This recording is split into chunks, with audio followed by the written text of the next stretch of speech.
읽어드린 본문의 말씀을 통하여서 의학과 성경에서 말하는 정신질환, 이런 제목으로 하나님의 말씀을 전해드리겠습니다. 제가 요즘 의학 공부 참 열심히 합니다. 그중에서 특히 신경정신과 공부를 굉장히 열심히 하고 있습니다. 왜 제가 신경정신과 공부를 열심히 하냐면 스트레스가 너무 심한 현대인들이 신경정신질환이 너무나 많습니다. 그리고 앞으로도 이런 신경정신질환 환자들이 많이 생길 수 있기 때문에 그렇습니다. 그러니까 이런 분들을 좀 더 잘 이해하고 또 도움을 주고 싶은 마음에서 공부를 하는 겁니다. 물론 목사님들이요, 이런 분들 만날 때 자, 같이 기도합시다, 열심히 기도하세요 하면은 뭐 그냥 일단 그럭저럭 넘어갑니다. 기도한다는데 뭐 어떡하겠어요? 적어도 옛날엔 목사님들이 그랬습니다. 특별히 기도를 강조하는 순복음의 목사님들의 경우는 더욱 그랬어요. 그런데 요즘은요, 안 그렇습니다. 워낙 의학과 과학이 발달이 돼가지고 어떤 질병이 있으면 저건 기도보다 그냥 약 요거 하나 먹으면 금방 낫는데, 또 어떨 때는 저건 빨리 종합병원 응급실로 달려가야 되는데 하는 그런 최신 지식이 생겨났습니다. 예를 들면 여러분들 뭐 가끔 눈가의 근육이 이렇게 떨릴 때 있잖아요. 그럴 때 연세 드신 분들이 되게 이런 말 합니다. 빨리 가서 침 맞으세요. 침 맞으면 효과 있을까요? 효과 있습니다. 저도 그런 적 있어가지고 침 맞아봤더니 뭐 다리서부터 뭐 여기 위에 떨리는데 다리서부터 뭐 계속해서 여러 가지 침 놓고 며칠 가니까 낫더라고요. 근데 침 맞으려고 하면요, 한의사 만나야 되고 그 의료보험 커버 안 되면 그것도 꽤 돈 들어갑니다. 그리고 또 일단 귀찮습니다. 그런데 돈 별로 안 들어가고 쉽게 잡는 방법이 있습니다. 다름 아닌 마그네슘 많이 드십시오. 신기하게 거의 대부분이 잡힙니다. 저희 경우는 이게 직방입니다. 즉 마그네슘이요, 신경을 잡아주는 필수 미네랄입니다. 비타민처럼요, 요게 꼭 들어가야 됩니다. 그리고 신경이 약하거나 신경 안정이 필요하신 분들은 마그네슘을 꾸준히 드셔보십시오. 마그네슘이 인체에서 흡수가 잘 안 되기 때문에 상당히 많이 꾸준히 좀 드셔야 됩니다. 그리고 눈의 경우요, 망막이 이탈되는 증상이 있습니다. 영어로 하면 레티나 디태치먼트라고 합니다. 이때는 갑자기 시야에 까만 커튼이 쳐진 것처럼요, 한쪽이 보이지 않거나 혹은 물체가 여러 개로 겹쳐 보일 때가 있습니다. 이런 증상이 있으면 분초를 다투어서 빨리 종합병원 응급실로 달려가야 됩니다. 그리고 신속히 수술해야 됩니다. 작년인가 재작년에 저희 딸이 그랬습니다. 이런 증상이 나타났습니다. 마침 제가 당시에 이런 의학 공부를 하고 배웠던 터라서 밤중이지만 그런 증상이 있다길래 그냥 분초를 다투어서 레이큐뷰 종합병원 응급실로 신속히 달려갔습니다. 다행히 여기 캘거리의 여러 종합병원 중에서요, 레이크뷰 그 병원 응급실이 밤중에도 안과 전문의가 항상 대기 중에 있어가지고 신속히 치료와 수술을 할 수가 있습니다. 그러니까 이때는 기도도 좋지만 빨리 응급처치를 해야 됩니다. 즉 기도에서 나을 병이 있고요, 약을 비롯해서 의료 수술을 통해서 나을 병이 있습니다. 이를 알기 위해서 목사님들도 최근 지식들 이런 것을 갖추고 있으면 좋습니다. 그런 최신 의학 지식을 갖추고 또 성경과 결합해 가지고 종합적으로 판단하면은 성도님들을 이해하고 섬기는데, 목회하는데 꽤 유익이 됩니다. 특별히 신경정신과 공부를 하면은 사람들의 생각과 정신을 이해하는데 많이 도움이 됩니다. 더구나 저도요, 이제 62세가 이제 넘어가 가지고 이제는 뭐 저도 치매를 비롯해 가지고 이런저런 신경정신 질병이 올 수 있는 위험이 한층 높아진 나이가 되었습니다. 그러다 보니까 제 정신 건강을 위해서라도 제가 이렇게 따로 신경정신과를 공부하는 겁니다. 오늘의 설교 내용도 신경정신과 지식 플러스 성경의 지식이 같이 담겨 있습니다. 여러분, 인격을 구성하는 3대 요소 하면은 지정의라고 합니다. 즉 지식과 감정과 의지라는 세 가지 요소가 유기적으로 연결되어서 통합적인 인격을 형성합니다. 성숙한 인격이란 이 요소가 균형 있게 발달하고 조화를 이루는 데서 성숙한 인격이 나타납니다. 그러나 예전에는 이런 그 지정의를 보는 시각이 좀 달랐습니다. 예를 들면 그리스의 그 고대 철학자인 플라톤은 이성을 마차의 마부로 비유하고 감정을 말로 비유했습니다. 즉 마부인 이성이 말인 감정을 잘 조절해야 좋은 인격자가 된다고 말을 했습니다. 이를 오늘날로 말하면 자동차로 비유하죠. 감정은 자동차의 엔진으로 비유하고 이성은 자동차의 운전대로 비유합니다. 즉 운전대를 잡은 이성이 감정의 엔진을 잘 컨트롤해야 인격이 좋아진다고 하는 겁니다. 그리고 프랑스의 철학자 데카르트 역시 나는 생각한다, 고로 나는 존재한다라는 유명한 말을 했습니다. 즉 감정보다는 생각, 즉 이성이 나의 존재를 붙잡고 있다고 하는 점입니다. 그런 면에 있어 가지고 옛날의 목사님들도 마찬가지입니다. 옛날의 목사님들은 대부분 감정보다 이성을 더 강조했습니다. 왜냐하면 감정은 변덕스럽고 불안정하다고 하는 인식이 깔려 있기 때문입니다. 또한 믿음은 감정이 아니라 이성적 판단에 따른 결단이라고 보았기 때문에 그렇습니다. 그래서 옛날 목사님들이 자주 말씀하시는 것이 있습니다. 여러분 감정에 치우치지 마세요. 물론 여러분 감정에 치우치면 안 됩니다. 그러나 오늘날에는 균형적인 이런 그 시각으로 감정뿐만 아니라 이성에도 너무 치우치지 말라고 가르치고 있습니다. 영국의 스코틀랜드 철학자 휴미라고 하는 사람이 이런 말을 했습니다. 이성은 감정의 노예이다. 이성은 감정의 노예이다. 즉 도리어 감정이 이성을 지배하고 궁극적으로 감정이 인간의 행동과 의지를 결정한다고 하는 겁니다. 물론 이렇게 감정이냐 의지냐 하는 이런 그 철학적으로 오래된 이건 논쟁인데 이런 그 논쟁에 대해서 요즘은 더 이상 이렇게 철학적으로 논쟁하지 않습니다. 왜냐하면 요즘은 그냥 이것이 의학적으로 그냥 그냥 구조를 밝히고 그에 따른 실제적으로 증명하는 시대가 되었기 때문에 그렇습니다. 즉 옛날에는 과학과 의학이 충분히 발전되지 못해가지고 단지 철학적으로만 논쟁했던 것이 요즘은 과학과 의학이 너무나 발달돼가지고 이가 바로 그냥 증명하는 그런 시대까지 이르렀습니다. 그리고 요즘에 그 정신 그 의학적 관점에서 보면 감정과 이성의 그 불균형과 불조화를 기준으로 해가지고 각종 정신질환을 구분하고 있습니다. 예를 들면 우울증은 감정이 지나치게 둔화함으로 삶의 의미가 없어지는 경우입니다. 그래서 우울증에 걸리면 많은 사람들이 죽고 싶다고 하고 자살 시도를 많이 합니다.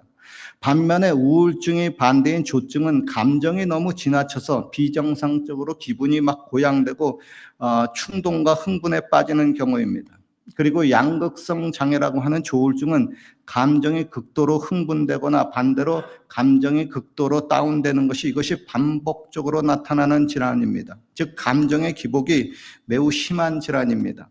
그리고 조현병은 이 감정과 이성의 분열로 인해서 감정 표현이 이성과 따로 노는 그런 질환입니다. 즉 많은 신경정신 질환은 결국 감정과 이성 간의 그 불균형과 불조화로 인해서 생긴다고 설명합니다. 그리고 이런 감정과 이성을 관장하는 인체의 시스템 중에 큰 비중을 차지하는 것이 바로 신경전달 물질인 호르몬입니다. 그리고 현재 이런 그 신경정신 질환의 약물 치료제는 거의가 다 호르몬을 조절하는 약입니다. 그리고 이런 그 증상들이 있으면요, 혈액 검사를 통해 가지고 도대체 어떤 호르몬의 수치가 나에게 이상이 있는지 그걸 반드시 체크하고 그에 따른 처방을 받아야 됩니다. 아무 호르몬 약을 먹으면은 안 됩니다. 성경은 이 감정 자체를 나쁘다고 하지 않습니다. 또한 이 감정을 억누르거나 무시하지 않습니다. 도리어 희로애락의 감정은 하나님이 피조물에게 주신 것입니다. 특별히 성경에는 믿음의 사람들이 감정을 사실 그대로 풍부하게 나타내주고 있습니다. 예수님의 경우를 보세요. 예수님은 사랑하는 나사로가 죽었을 때 몹시 슬퍼하며 우셨습니다. 그리고 하나님의 성전에서 기도는 안 하고 장사만 하는 그런 장사꾼들을 향해서 매우 분노하셔서 그들을 성전에서 쫓아내시고 돈 바꾸는 자들의 상과 비둘기 파는 자들의 의자도 엎어버릴 정도로, 그리고 채찍으로 막 휘둘러서 쫓아낼 정도로 매우 감정적이고 격정적이셨습니다. 또한 예수님은 십자가의 죽음을 앞두고 큰 슬픔과 고뇌에 빠져서 제자들에게 이런 고백을 했습니다. 내 마음이 심히 괴로워 죽을 지경이다. NIV 영어 번역본에는 이렇게 설명합니다. My soul is overwhelmed with sorrow to the point of death. To the point of death. 자주 사용하는 관용구죠.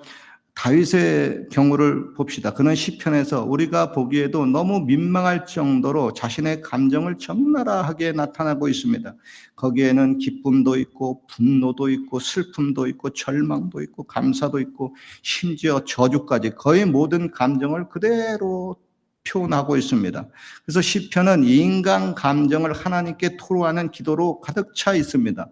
그래서 내 감정이 막 격동되고 이럴 때요, 시편을 읽다 보면 어쩌면 이렇게 내 마음하고 내 감정하고 똑같으냐고 마음이 후련해질 때가 있습니다. 여러분, 하나님은 우리들의 감정을 억지로 억누르려고 하지 않습니다. 도리어 그 감정을요, 사람에게 아뢰기보다 하나님께 솔직하게 아뢰라고 말씀을 하고 있습니다. 그래야 마음이 편해지고 답답함이 사라지기 때문에 그렇습니다. 이에 대해서 시편 말씀합니다. 백성들아 시시로 저를 의지하고 그 앞에 마음을 토해라. 하나님은 우리의 피난처시로다. 그러나 성경은 저와 여러분의 나쁜 감정이요, 도를 넘어가지고 죄를 짓는 것을 경고하고 있습니다. 인류 최초의 살인 사건이라고 하는 형 가인이 동생 아벨을 돌로 쳐 죽인 사건도요, 결국 가인이 자신의 그 나쁜 감정을 다스리지 못해서 생겨난 비극입니다. 동생 아벨의 제사는 하나님이 받으시고 자신의 제사는 하나님이 받으시지 않으셨습니다. 이로 인해서 형 가인이 몹시 화가 났습니다. 형인 자기가 동생 앞에서 자존심이 몹시 상했습니다. 이로 인해서 가인의 얼굴이 울그락불그락해졌습니다. 그 모습을 보시고 하나님이 가인에게 묻습니다. 가인아, 너 왜 그렇게 안색이 변했니? 이거 하나님이 모르고 하신 말씀입니까? 하나님은 누구보다 가인의 심정을 잘 아시면서 왜 이렇게 물으셨을까요? 더 열받게 말이에요.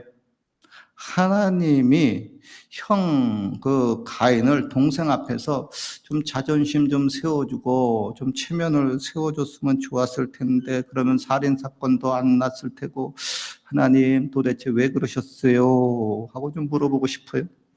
이어서 하나님은 가인에게 이렇게 말씀했습니다. 너는 선을 행치 아니하면 죄가 문에 엎드리느니라. 죄의 소원은 네게 있으나 너는 죄를 다스릴지니라. 이 말의 뜻은 너가 지금 이 일로 인해서 심히 감정이 상했는데 이로 인해서 죄를 지을 위험이 크니까 너는 감정을 잘 다스리라고 하는 겁니다. 즉 옛말에 홧김에 서방질 한다는 말이 있습니다. 남편과 싸우고 이런저런 일로 인해서 감정이 몹시 상할 때 그만 감정에 치우쳐 충동적으로 죄를 짓기 쉬워진다는 것입니다. 그로 오늘날의 의학으로 말하면 앵거 매니지먼트, 분노 조절을 해야 된다고 하는 겁니다. 그런데 이 분노 조절하는 게 굉장히 어렵습니다. 이에 대해서 성경도 말씀합니다. 노하기를 더디하는 자는 용사보다 낫고 자기의 마음을 다스리는 자는 성을 빼앗는 자보다 나으니라. 그리고 감정과 이성의 그 불균형과 불조화로 인해서 나타나는 정신질환 중에서 반사회적 인격장애에 속한 사이코패스와 소시오패스가 있습니다. 이 둘은 반사회적인 인격장애라는 면에서 비슷하지만 한편으로는 분명한 차이점이 있습니다. 상식적으로 이에 대해서 알아두면 여러 사람들을 대처하는 데 좋습니다. 먼저 사이코패스의 원인은 선천적이고 유전적인 면이 강합니다. 반면 소시오패스는 그 원인이 환경적인 영향을 빌어서 후천적인 경우가 많습니다. 그리고 감정 조절에 있어서 사이코패스는 굉장히 치밀하고 침착하고 계산적입니다. 반면 소시오패스는 충동적이고 감정 기복이 심합니다. 그리고 범죄 형태에 있어서 사이코패스는 굉장히 계획적이고 조직적입니다. 고로 범죄의 흔적을 잘 감춥니다. 반면 소시오패스는 충동적이기 때문에 범죄 흔적을 잘 나타냅니다. 대인관계에 있어서 사이코패스는 매력적이고 조작하는 기술이 있습니다. 반면에 소시오패스는 대인관계가 불안정하고 쉽게 충동감에 사로잡힙니다. 그리고 죄책감에 그 양심의 그 가책에 있어서 사이코패스는 죄책감, 양심의 가책 거의 없습니다. 반면에 소시오패스는 어느 정도 양심의 가책이나 죄책감을 느낄 수가 있습니다. 그리고 이 둘에 대해서 사이코패스가 더 위험하냐, 소시오패스가 더 위험하냐, 사회적으로 보면 사이코패스가 소시오패스보다 더 심각하게 위험한 범죄로 보고 있습니다. 성경에 보면 이 사이코패스 인물들이 있습니다. 첫째 헤롯 대왕입니다. 자신의 권력을 유지하기 위해서 2살 밑에 이하의 아이들을 계산적으로 조금의 양심도 가책이 없이 다 학살해 죽였습니다. 둘째 가룟 유다입니다. 자신의 유익을 위해서 스승인 예수님을 아무렇지 않게 은 30냥에 팔아버리고 배신합니다.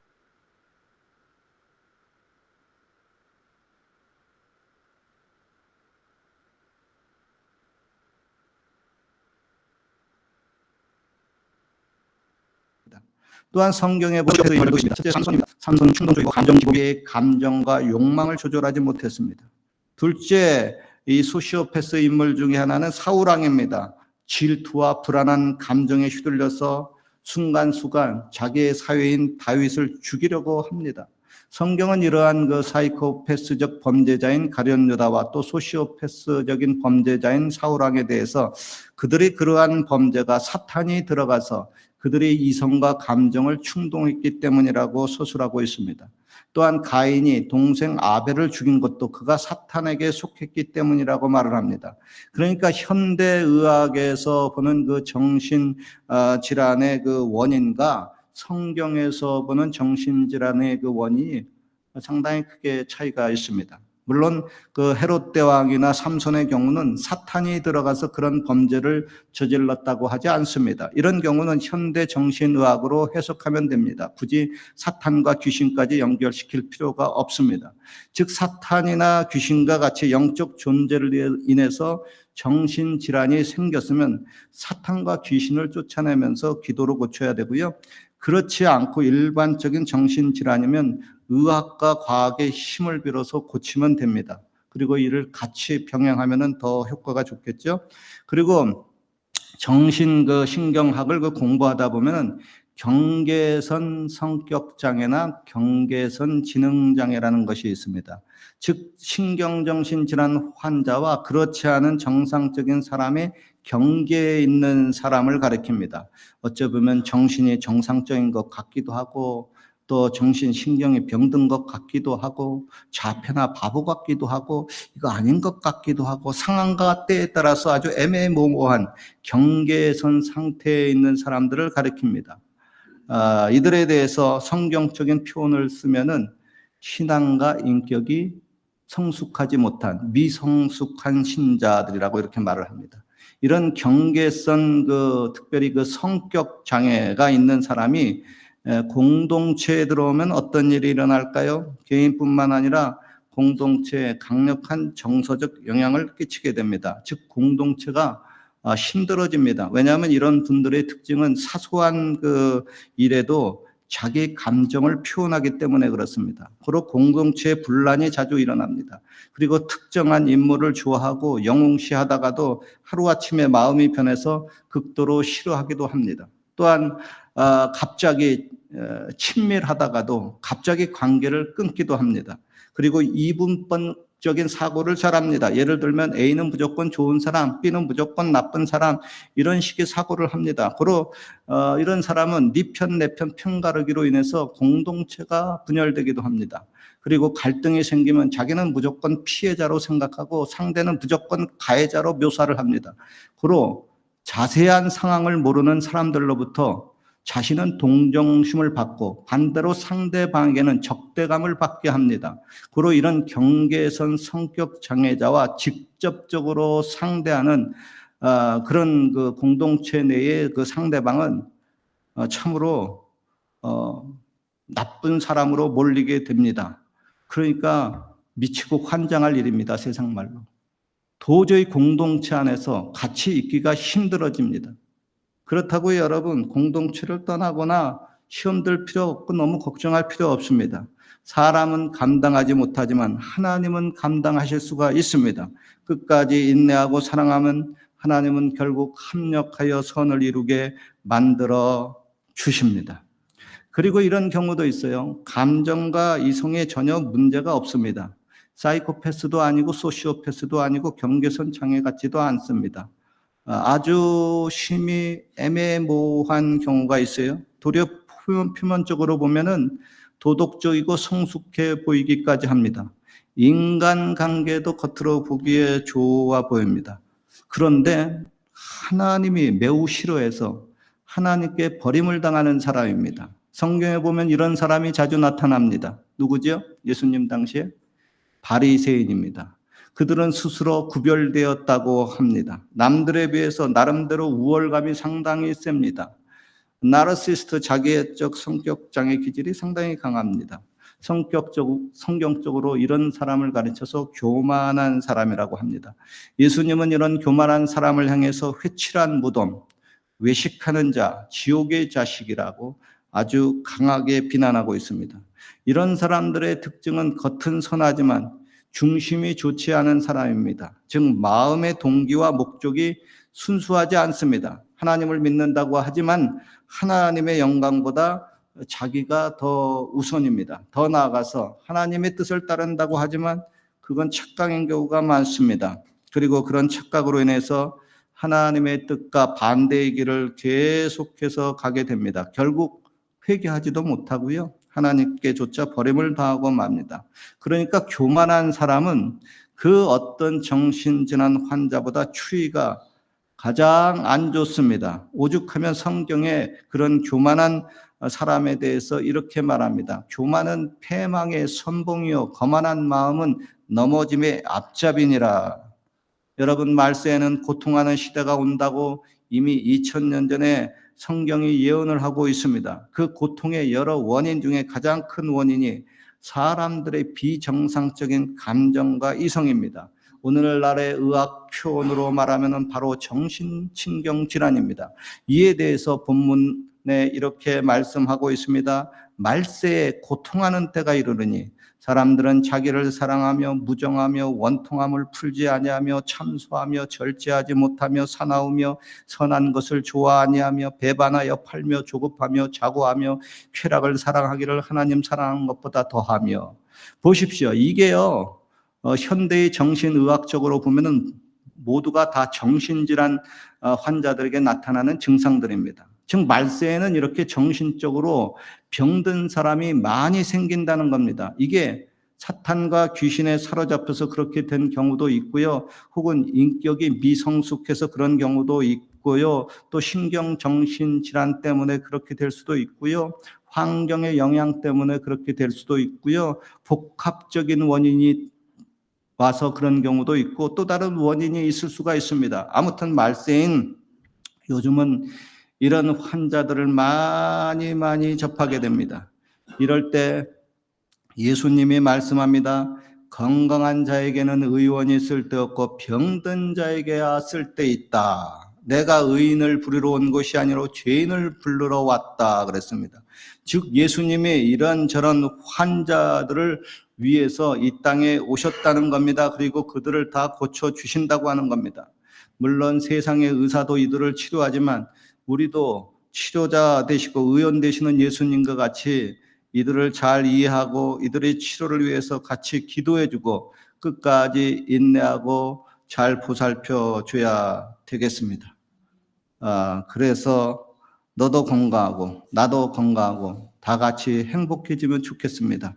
아무쪼록 외국 땅에서 살아가는 가운데 힘들고 어려운데 더 건강하시고 더 행복하시기를 주님의 이름으로 축원합니다.